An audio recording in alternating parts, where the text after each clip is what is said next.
Ce podcast est soutenu par NeoKids, le premier réseau de crèches Montessori en Europe, pédagogie reconnue pour l'épanouissement et le développement de l'enfant. Les équipes encadrantes sont des professionnels qualifiés et formés à la pédagogie Montessori. NeoKids offre également une alimentation saine avec des repas exclusivement bio.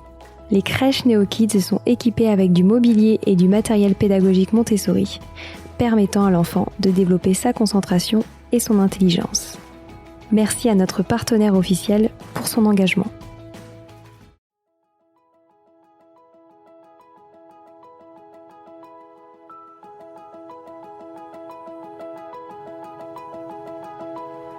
Bonjour à tous, ici Stéphanie et Sylvie Descleb pour un nouvel épisode du podcast Les Adultes de demain. Les Adultes de demain, c'est un échange autour de l'éducation et la parentalité entre d'un côté une mère, Sylvie, entrepreneuse depuis plus de 30 ans dans l'éducation, directrice d'école Montessori, créatrice d'un organisme de formation et auteure dans l'éducation, et sa fille, c'est moi, Stéphanie. Toutes les semaines, nous invitons des experts, des personnalités remarquables ou de simples passionnés qui partagent avec nous la même envie d'offrir le meilleur aux enfants. Car comme le disait si bien Maria Montessori, l'enfant est l'avenir de l'homme. Et nous souhaitons donc vous donner des pistes de réflexion et de potentielles réponses pour offrir aux enfants le plus bel avenir. Alors si vous êtes jeunes adultes, parents, futurs parents, grands-parents, professeurs ou simples passionnés de l'éducation, ce podcast est fait pour vous. Pour suivre toute notre actualité ou échanger avec nous, n'oubliez pas de nous suivre sur notre compte Instagram Les Adultes de Demain ou sur notre blog lesadultesdedemain.com.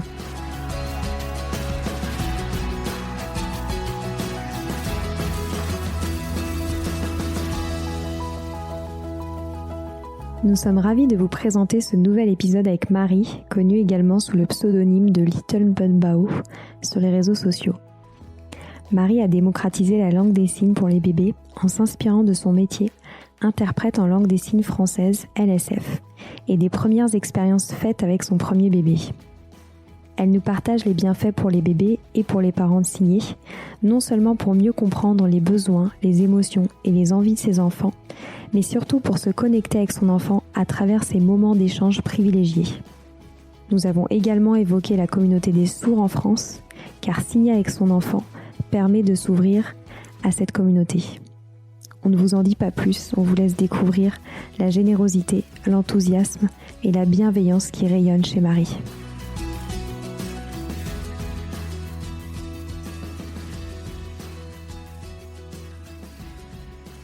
Bonjour Marie, nous sommes très contentes d'échanger avec toi aujourd'hui pour en savoir plus sur la langue des signes pour les bébés. Donc on te suit sur Instagram et sur YouTube à travers ton compte Little Bun Bao et surtout on a dévoré ton livre Le grand guide des signes avec bébé aux éditions Marabout. Donc avant d'en apprendre plus sur toi, ton métier, ta vie de famille, etc., j'aimerais savoir comment tu vis ce succès et cet engouement autour de la langue des signes et surtout de cet univers à toi que tu as créé. Merci Stéphanie de m'accueillir sur ce podcast que j'ai grand plaisir à partager avec les parents autour de moi. Alors, pour ce succès, il est complètement inattendu. Je ne m'y attendais vraiment pas. Je prends ça pour c'est quelque chose qui me fait me dire que l'éducation est en train de réellement évoluer. Les graines que l'on sème, poussent chez les parents et pour moi c'est beaucoup d'amour. C'est vraiment beaucoup d'amour que je reçois au travers de ce livre qui a été créé parce que les parents le partagent et ça fait énormément de bien, je pense, dans les foyers. En tout cas, c'est vraiment ce que j'espère. Donc il se vit avec beaucoup de bonheur ce succès-là, en tout cas. Et alors, pour revenir un petit peu plus sur ton parcours, est-ce que tu peux nous rappeler d'où est venue ta vocation, je pense qu'on peut dire que c'est une vocation, oui. Pour la langue des signes? Alors, ça a commencé toute petite. J'ai commencé, moi je m'en rappelle pas vraiment, mais c'est ma maman qui m'a raconté qu'à 4 ans déjà, j'apprenais l'alphabet dans un livre que j'avais trouvé à la bibliothèque, qui était destiné aux enfants, qui était dans un petit livre pour enfants. Donc, j'avais commencé l'alphabet. Après, j'ai pas forcément donné plus suite que ça. Et c'est à 13 ans, en lisant une autobiographie autour d'un sourd. Le livre s'appelle « Moi, Armand, né sourd et muet ». Et j'ai vraiment pris conscience de l'histoire des sourds qui est très dure, qui est vraiment, enfin, qui est vraiment assez terrible, hein. Ils ont vécu des choses très barbares, hein. La langue des signes a manqué de disparaître pendant plus de 100 ans en France, et j'étais choquée tout simplement de ce qu'on peut infliger aux humains, notamment aux enfants. J'ai eu envie d'apprendre la langue pour pouvoir les rencontrer, pour pouvoir échanger avec eux, pour pouvoir connaître beaucoup mieux cette communauté. Et donc, à 13 ans, j'ai commencé les signes, j'ai commencé la langue des signes dans une association de sourds dans ma petite ville. Et ensuite, j'ai jamais lâché. J'ai vraiment jamais lâché jusqu'à rentrer en formation d'interprète, puis après travailler en tant qu'interprète scolaire auprès des élèves sourds. Mais voilà. C'est parti de là, c'est parti de l'enfance. J'ai personne autour de moi qui est sourd ou malentendant. Voilà, ça fait partie, je pense, je sais pas, de mon empathie. Ça vient de là, sûrement. Et donc, en fait, tout d'abord, quand tu t'es lancée dans cette formation, tu n'imaginais pas du tout utiliser cette langue pour les bébés? Non, pas du tout. J'ai fait cette formation pour être interprète, pour travailler la langue auprès notamment des enfants sourds, parce que j'ai toujours voulu travailler auprès des enfants sourds qui en ont besoin. Ils ont besoin de leur langue maternelle et du coup, non, c'était pas du tout prévu que je l'utilise avec aussi les bébés et les enfants entendants. C'est venu après, c'est venu quand je suis devenue maman. J'ai vu toute l'utilité de ces signes au quotidien pour les bébés, pour ma fille surtout à ce moment-là. Et d'ailleurs, comment ça s'est passé avec la naissance de ta première fille? Alors, la naissance de ma première fille a bouleversé énormément de choses. Ça a complètement changé de toute manière mes besoins, mes envies, mes rêves, mon travail et forcément mes priorités. Donc pour ma fille, au début, je me suis beaucoup occupée d'elle et quand je me suis retrouvée dans des situations où il y avait des problèmes j'arrivais pas à comprendre ce qui se passait, notamment dans les pleurs, notamment c'était un bébé qui a eu du RGO. Donc non. Un RGO, c'est le reflux interne. Donc, elle a été beaucoup en souffrance. Elle avait vraiment des difficultés à rester allongée, à dormir paisiblement. Et il y a eu cette fois où je l'ai regardée et où je me suis dit, mais parle-moi, dis-moi. Et c'est là où me sont venues cette idée de poser les signes, même si elle était toute petite et qu'elle était incapable à ce moment-là de signer. Je me suis dit, donne-lui ces signes, donne-lui ces outils-là, elle s'en servira, elle les prendra à un moment donné, elle pourra communiquer avec toi sur ce qu'elle ressent, sur ses problèmes. Et c'est comme ça que j'ai mis en place les signes à la maison, petit à petit, en utilisant notamment ces signes de la langue des signes et qu'elle a reproduit ensuite plus tard. Et elle a tout de suite été réceptive? Elle a tout de suite été réceptive, tout simplement parce qu'elle aime beaucoup quand ça bouge. C'était des choses qui lui tiraient, des sourires, qui l'apaisaient, notamment les comptines signées chez les médecins, dans des situations assez stressantes comme dans la rue. Je me rappelle de moments où on était à Paris à cette époque-là. Je la promenais dans la rue et elle était en panique avec le bruit, ce monde, etc. C'est comme ça que les comptines signées arrivaient à la mettre dans une petite bulle, à être que toutes les deux alors qu'on était au milieu de la foule ou qu'elle était dans un sentiment de stress chez le médecin, etc. Les comptines signées, c'était des choses au début qu'elle a adorées, qui lui ont fait beaucoup de bien, notamment aussi sur les trajets en voiture. C'était un bébé qui n'était absolument pas à siège auto, donc les trajets étaient un peu compliqués. Et quand mon mari était au volant, je pouvais me mettre à l'arrière et faire des comptines signées sur tout le temps du trajet. C'était quelque chose qui lui apportait beaucoup, qui l'apaisait et qui nous apaisait à nous aussi. Donc très réceptive à tout cet univers-là, et c'est aussi grâce à elle que j'ai pu lancer tout ça, parce que chez elle, ça a fonctionné.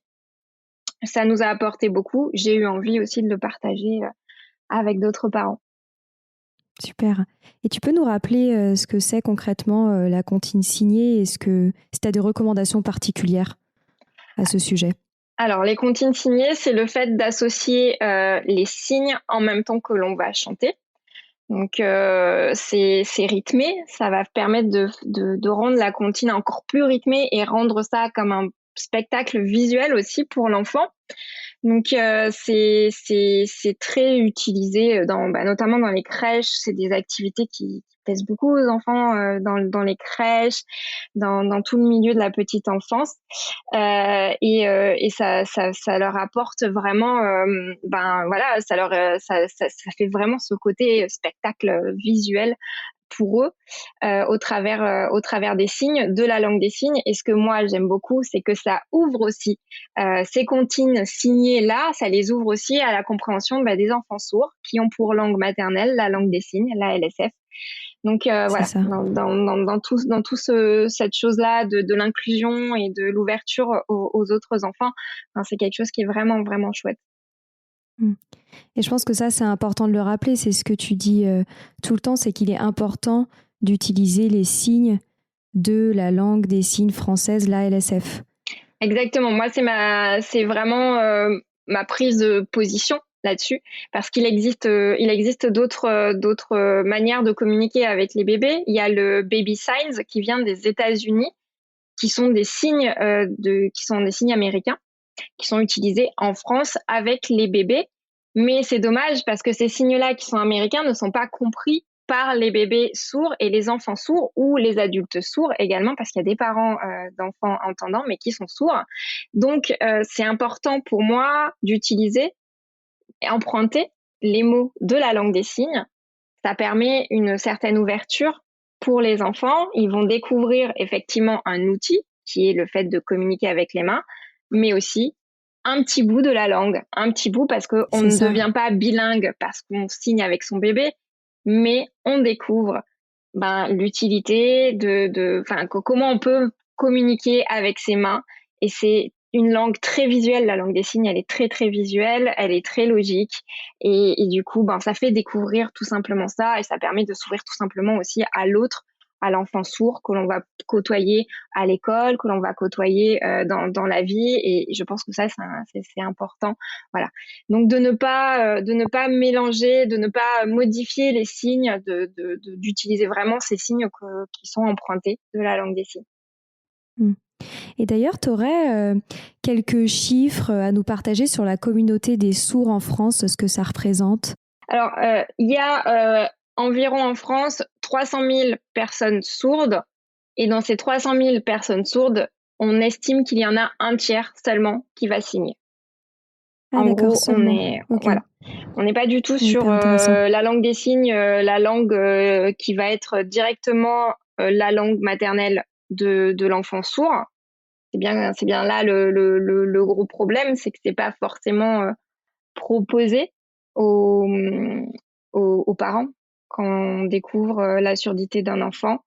Les médecins sont plus à pousser vers entre guillemets une réparation, mais ne pas proposer la langue des signes en tant que langue maternelle, c'est assez préjudiciable dans le sens où ils ont besoin d'une langue pour se construire, pour exister, pour penser, voilà. Donc c'est tout le débat aussi. C'est un débat aussi en France de se dire oui, le bébé, les signes pour les bébés sont en train d'exploser, c'est bien, mais qu'en est-il pour les enfants sourds? Qu'en est-il pour les enfants sourds qui, eux, sont beaucoup plus poussés vers oraliser et etc. Et on va les couper de cette langue des signes qui peut être complètement parallèle finalement à l'oralisme, à apprendre à parler, à tout ça. C'est important, je pense. Enfin, moi, c'est mon point de vue en tant que professionnel de ce milieu-là. C'est important de proposer, en tout cas, aux parents et aux enfants sourds la langue des signes pour qu'ils puissent grandir avec. Et puis après, libre à chaque parent de faire le choix d'apprendre à son enfant à parler par le biais de méthodes chez l'orthophoniste quand c'est possible et d'opérations s'il le souhaite. Mais voilà, voilà, proposer ces informations-là, dire que tout est possible, les amener et que les parents soient libres de choisir en ayant toutes les informations. Oui, en fait, il y a un gros travail de sensibilisation encore à faire à ce sujet. Exactement. Et c'est pour ça que j'ai à cœur tout ce que je partage. Je partage effectivement tous les signes pour les bébés, mais dans mon livre, je parle des sourds, je parle de la communauté sourde, je parle de leur histoire, je parle de la situation actuelle en France, et j'essaye dès que je le peux de rappeler que c'est cette situation-là qui est actuelle pour les enfants sourds. On ne leur propose pas forcément la langue des signes en tant que langue maternelle, en tant que langue d'éducation, et c'est compliqué. Voilà. Donc j'essaye de sensibiliser tout doucement à ma hauteur, comme je le peux, au travers, comme aujourd'hui, au travers d'un podcast. Bien sûr. Ça permet tout ça. Voilà. C'est super. Et d'ailleurs, tu as évoqué ton livre, donc on l'a dévoré avec Sylvie. Et il y a quelques principes, avant qu'on évoque la langue des signes, sur lesquels j'aimerais bien que tu reviennes. Notamment, tu parles de maternage proximal. Je connaissais pas ce terme avant de lire ton livre. Est-ce que tu pourrais nous en dire un petit peu plus ? Le maternage proximal, c'est le fait de prendre en compte tous les besoins de son bébé dès la naissance, les besoins de cette toute petite personne. Alors ça va passer tout simplement par le pot à pot, ce besoin que va avoir l'enfant pour se réguler, pour s'apaiser, d'être en pot à pot, par le portage. Les bébés ont besoin d'être portés par les parents. Et c'est pas des enfants on le sait aujourd'hui sur l'humain, les bébés, et l'humain a besoin d'être porté. Ne c'est pas le poser, le laisser seul. Tout dépend bien sûr le bébé, mais bon, il va toujours préférer être porté. C'est quelque chose qui va l'apaiser. Ça va passer aussi par le cododo, le fait de dormir avec son enfant de manière sécuritaire bien sûr, mais le fait de pouvoir l'apaiser la nuit, de pouvoir ça passe aussi par l'allaitement, de proposer le lait de la maman au bébé. Et c'est vraiment cette écoute auprès de son enfant. Alors bien sûr, maternage proximal ne veut pas dire cocher toutes les cases de tout. On peut faire du maternage proximal même si on n'allaite pas. On peut faire du maternage proximal même si on n'est pas à l'aise avec le cododo et qu'on préfère que l'enfant ait son lit à lui. Mais voilà, c'est le fait de vraiment considérer son bébé comme une personne à part entière et répondre à ses besoins parce qu'il en a réellement besoin et qu'il ne peut pas lui-même subvenir à tous ses besoins. Il a besoin de ses parents pour être apaisé, pour être bien, pour être serein. Donc ça passe par tout plein de pratiques aujourd'hui dans lesquelles les signes vont également s'inscrire dedans. C'est ça. Est-ce que tu pourrais justement nous expliquer pourquoi la langue des signes s'inscrit dans cette nouvelle forme d'éducation ? Elle s'inscrit dans cette forme d'éducation tout simplement parce que on va donner la possibilité à un bébé de s'exprimer bien avant qu'il ne verbalise les choses et qu'il ne prononce ses premiers mots. Donc déjà, ça permet aux parents et au monde autour de se rendre compte que l'enfant a des besoins, que l'enfant est une personne. Et ça, c'est très important. Les signes vont également lui permettre à l'enfant de nous communiquer ce dont il a besoin, ce qu'il veut au quotidien, qu'on puisse s'ajuster avec lui. Ça va permettre au niveau des émotions qu'il puisse communiquer ses émotions, ce qu'il ressent. Ça augmente aussi toute la complicité. Et ce que moi j'aime beaucoup dans cette pratique-là, c'est le fait que quand on signe avec son enfant, on n'est qu'avec lui. On a les yeux sur lui parce qu'on le regarde au moment où on sort nos mains pour signer ou au moment où lui nous signe les choses. On est connecté. Dans un monde où on est non-stop sur des téléphones, sur des écrans, on fait plein de choses en même temps. Le moment où l'on signe avec son enfant et le moment où notre enfant signe avec nous, on est connecté, vraiment, yeux dans les yeux, on n'est rien qu'avec lui. Et c'est quelque chose dont ils ont réellement besoin et qui est très importante, voilà, et qui se perd un petit peu avec nos quotidiens, mais voilà, ça se joue aussi là-dedans. Non, tout simplement le fait que ça fait partie du maternage proximal dans le sens où le bébé se fait connaître en tant que personne et peut nous communiquer tous ces fameux besoins auxquels on va pouvoir répondre. Le fait d'être porté, le fait de dormir avec nous, le fait de vouloir une tétée, le fait de vouloir un câlin, le fait de, voilà, tous leurs besoins. Voilà, tout simplement. Et est-ce que ça peut fonctionner avec tous les bébés ? Ça fonctionne avec tous les bébés dans le sens où tous les bébés vont pouvoir l'utiliser, sauf que certains bébés vont parler très tôt. Il y a des bébés qui parlent très très tôt, et eux ne vont pas forcément utiliser les signes vu qu'ils vont utiliser le verbal. Ils vont se mettre à parler, ils vont arriver très vite à parler, donc ils vont beaucoup moins l'utiliser. Mais c'est quand même une très très grosse majorité qui vont utiliser les signes avant de savoir parler. Et on commence généralement à partir de quel âge à signer avec son bébé?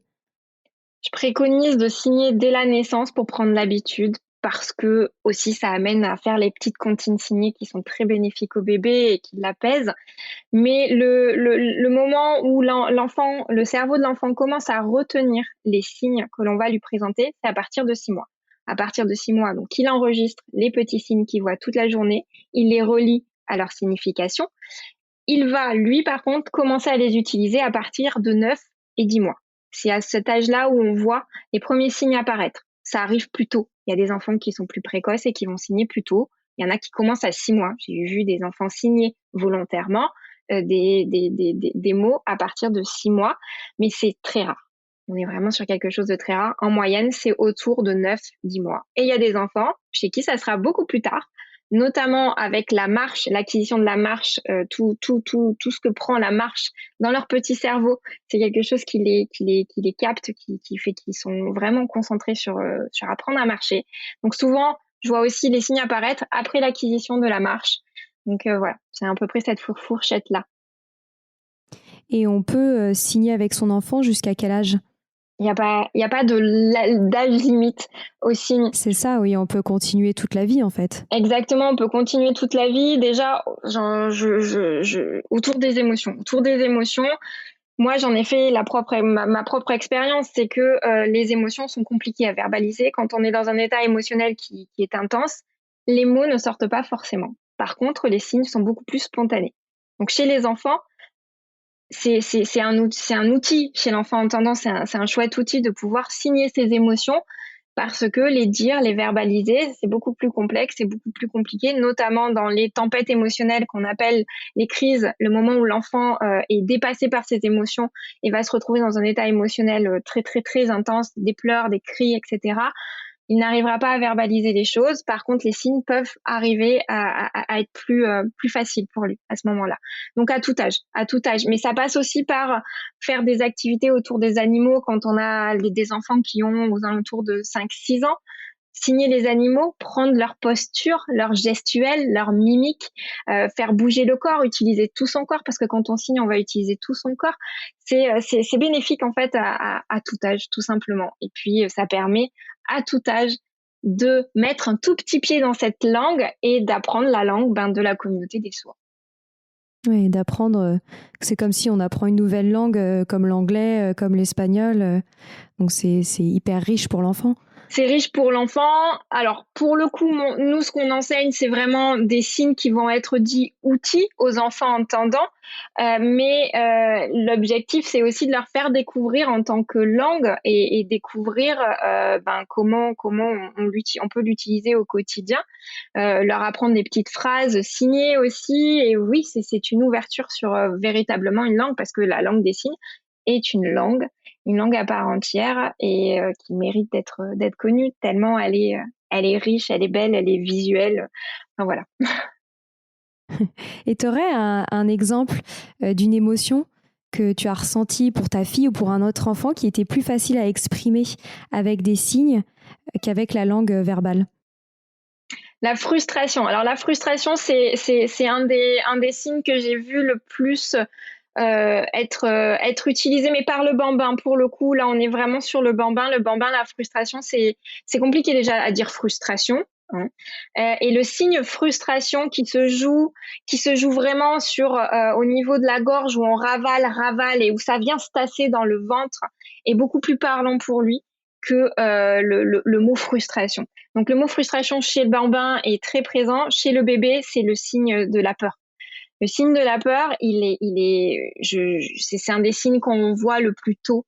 Effectivement, il y a le signe gâteau, hein, qui est là très tôt, et le signe tété aussi. Mais il y a le signe de la peur qui arrive assez tôt. Et je me rappelle, moi, ma fille, avoir compris très tôt, grâce au signe, qu'en fait, elle avait peur d'énormément de choses. Une mobilette qui passait dans la rue lui provoquait de la peur, lui faisait ressentir de la peur. Et j'aurais jamais pu, sinon, penser que une simple mobilette dans la rue pouvait la gêner. Et c'est comme ça que aussi petit à petit on a compris qu'elle était très sensible au bruit. Le bruit, c'était quelque chose qui impactait, qui créait beaucoup d'émotions chez elle, et donc on a pu ajuster aussi tout ça. C'est incroyable. Et comment, justement, je sais que tu donnes des techniques pour repérer les premiers signes de bébé. Quand est-ce qu'on comprend que lui-même est en train de signer? Alors, on va remarquer une certaine répétition d'un même mouvement, voilà, à un même moment. Donc, souvent, c'est à table ou alors c'est pour le bain. On va voir, il y a un mouvement de main qui va être répétitif. Parce qu'il faut savoir qu'on ne peut pas s'attendre à ce que l'enfant il nous fasse un joli signe tout beau, tout net comme nous. On n'a pas la même motricité. Et l'enfant va faire quelque chose un peu plus à sa manière, tout simplement à sa manière. Donc, pas forcément ce que nous, on va faire. Mais le geste va être répétitif et on sent l'intention de l'enfant. Donc, moi, je me rappelle ma fille, on était à table et elle m'applaudissait. Et je me dis, ah, c'est super, elle s'applaudit, elle est contente, elle est fière d'elle, voilà. Et non, pas du tout. En fait, elle me signait le mot encore, qui est un mouvement dans la main où ça tape, effectivement, mais qui n'est pas celui où on applaudit. Elle se l'était approprié et en fonction, elle, de sa motricité à ce moment-là, elle faisait comme quand on applaudit. Et il m'a fallu du temps, mais il m'a fallu, je sais pas, peut-être une dizaine de jours pour capter qu'en fait, elle me signait encore et je me suis dit non mais si même moi je me suis pas rendu compte qu'elle me signait quelque chose, non mais vraiment il y a tout qui va pas. Donc voilà, ça j'ai mis du temps, mais voilà. Donc faut pas s'attendre à des signes qui vont être très clairs, mais c'est simplement cette répétition du mouvement à un moment donné, qui revient régulièrement, on commence à se dire est-ce qu'il y aurait pas un petit signe qui se prépare? Est-ce mon enfant essaye pas de me dire quelque chose?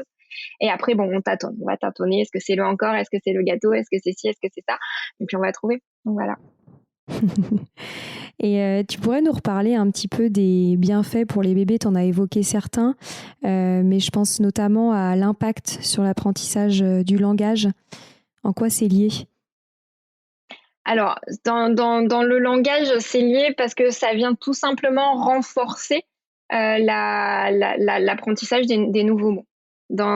Chez l'enfant, le signe va se relier tout simplement à l'image mentale. Voilà. On va y arriver. Ça va être compliqué à expliquer. Je me retrousse les manches parce que c'est pas très simple.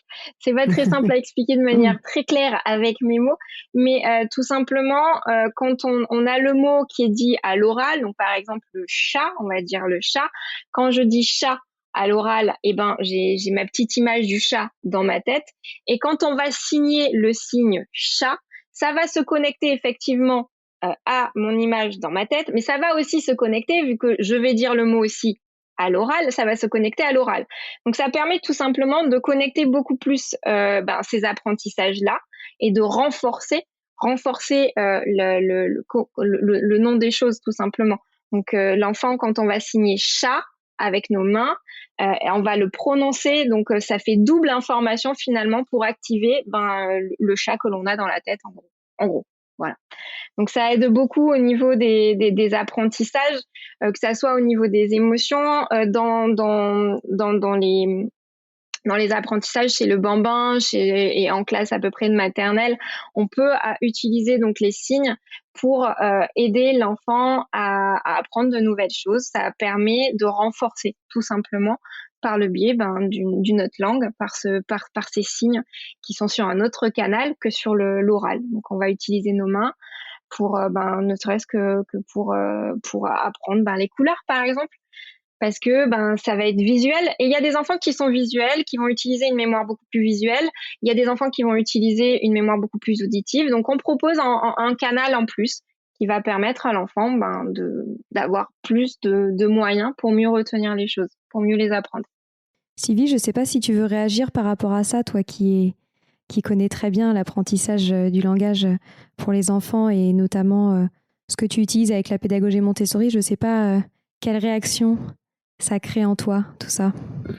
En fait, nous, ce qu'on préconise, c'est de parler le plus possible au bébé, et pour développer justement ce langage et d'être dans la communication en permanence.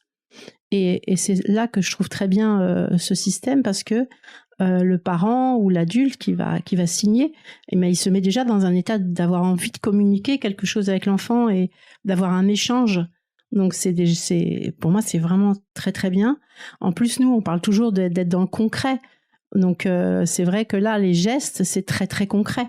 C'est pour ça aussi qu'on aime beaucoup les consignes signées, parce que c'est très concret. On donne des mots et on met des gestes sur ces mots, des signes sur ces mots.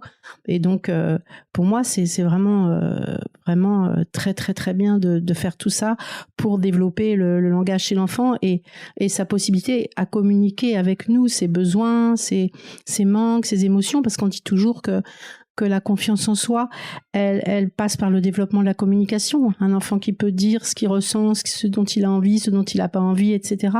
Et si l'adulte le comprend en face, il va beaucoup plus développer sa confiance en lui-même et sa confiance en l'adulte qui fait tout pour le comprendre et pour répondre à ses besoins. Donc, comme pour moi, je trouve ça extraordinaire. Et puis, comme je disais tout à l'heure, par rapport aux enfants aussi qui ont des handicaps, pas que le fait d'être sourd, mais nous, on intègre des enfants à besoins spécifiques, notamment des enfants autistes, qui ont souvent des problèmes justement de communication. C'est très dur pour eux de communiquer. Et la langue des signes, c'est extraordinaire pour eux, parce que justement, ça leur permet aussi de pouvoir communiquer avec les autres, ce qui est une énorme frustration pour eux, le fait de ne pas pouvoir communiquer. Et donc, je trouve que ça devrait être une langue enseignée à l'école à tous, quoi. Même pas à l'école, en crèche. Moi, mon idée, c'est vraiment de commencer par les tout petits bébés, mais ça devrait continuer en maternelle, et les enfants devraient savoir communiquer comme ça, je pense. Donc pour moi, c'est vraiment quelque chose de très très très important qui devrait être intégré dans toutes les crèches, chez les assistantes maternelles et après à l'école maternelle, c'est sûr, quoi. Puis les enfants, il y a des enfants qui parlent beaucoup plus tard que d'autres. Et on les voit dans les écoles, ils sont tristes ou alors ils sont violents, ils vont taper sur les autres parce qu'ils ont ce besoin de communication. Mais ils parlent pas, donc les autres les comprennent pas, donc ils se sentent mal, donc ils leur tapent dessus. Souvent, c'est une réaction normale, ou ils mordent, ou des choses comme ça. Et je pense que s'ils avaient ce moyen de communication à leur disposition et que les autres les comprennent en retour, mais ça changerait tout, quoi. Donc voilà, moi je trouve vraiment que ça devrait être enseigné partout. Et Marie, d'ailleurs, tu commences à travailler avec des écoles, des crèches, former des professionnels justement de l'éducation? Alors, je suis intervenue dans l'éducation nationale un petit peu pour... on a fait des espèces de tests dans des classes pour tout simplement apporter cette connaissance au niveau de la communauté des sourds de cette langue, mais aussi pour leur permettre de mieux échanger entre eux, faire baisser aussi le volume sonore dans les classes. C'est côté éducation nationale là, bien sûr. Je suis aussi intervenue dans des écoles Montessori à côté de chez moi pour à la demande des enfants. À la demande des enfants, ils voulaient découvrir la langue des signes. Donc voilà, les écoles, ces deux écoles qui ont fait appel à moi et qui m'ont demandé de venir partager mon savoir avec eux. C'est assez incroyable comme ils sont réceptifs et comme ça leur parle, tout simplement. C'est quelque chose dont ils vont se saisir et utiliser. Et j'ai fait plusieurs interventions, et à chaque fois, quand c'était les moments où ils étaient à l'extérieur et où ils jouaient tous ensemble, ils utilisaient directement les signes entre eux. C'est assez beau d'observer tout ça, de voir ces enfants se saisir de cette langue et d'en faire, de l'intégrer dans leur quotidien, tout simplement. Ah, c'est génial. Et on a beaucoup parlé des bienfaits pour les enfants, mais je suppose qu'il y a beaucoup de bienfaits pour les parents aussi. Est-ce que tu pourrais nous les rappeler ? Alors, les bienfaits pour les parents, ça passe déjà par le fait de comprendre son enfant. Comprendre son enfant, on n'a pas ce mode d'emploi à la naissance de son bébé, mais on a cette possibilité-là qu'il puisse, lui, nous enseigner, nous communiquer ses besoins. Et le fait de comprendre son bébé, c'est quelque chose qui apaise beaucoup le parent. On se sent tout simplement... Ouais, on a aussi confiance en tant que parent en nous, du moment où on comprend un peu mieux son enfant. Ça permet également de réduire tout ce qui va être les pleurs chez le bébé, des choses trop intenses qui sont compliquées à la maison. Le fait de signer va venir apaiser tout ça, mais il y a aussi, comme je le disais tout à l'heure, le fait d'être connecté à son enfant, d'avoir un moment de pure complicité avec son bébé, avec son enfant, d'être rien qu'avec lui et d'échanger avec lui. Et voilà. Donc ça apporte beaucoup de choses dans tout.